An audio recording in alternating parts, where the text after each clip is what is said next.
ভিডিওতে দেখা যাচ্ছে এক শারীরিক প্রতিবন্ধী মা জীবিকার তাগিদে এক পায়ে ভর করে এদিক ওদিক চলাফেরা করছেন। তার একটি পা নেই, তবুও জীবনের কঠিন বাস্তবতার সঙ্গে প্রতিনিয়ত লড়াই করে যাচ্ছেন। হাতে একটি ভিক্ষার পাত্র নিয়ে মানুষের কাছে সাহায্য চাইছেন তিনি।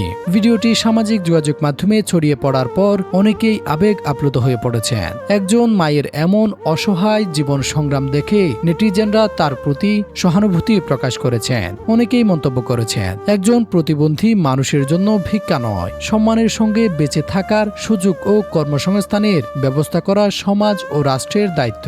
এই হৃদয় বিদারক দৃশ্যটি আবারও মনে করিয়ে দেয়, আমাদের চারপাশে এমন অনেক মানুষ আছে যারা প্রতিনিয়ত চরম কষ্টের মধ্যেও বেঁচে থাকার সংগ্রাম চালিয়ে যাচ্ছেন। সমাজের বিত্তবান ব্যক্তি, মানবিক সংগঠন এবং সংশ্লিষ্ট কর্তৃপক্ষের উচিত এমন অসহায় মানুষদের পাশে দাঁড়িয়ে তাদের স্বাভাবিক জীবনে ফিরিয়ে আনার প্রয়োজনীয় সহযোগিতা করা।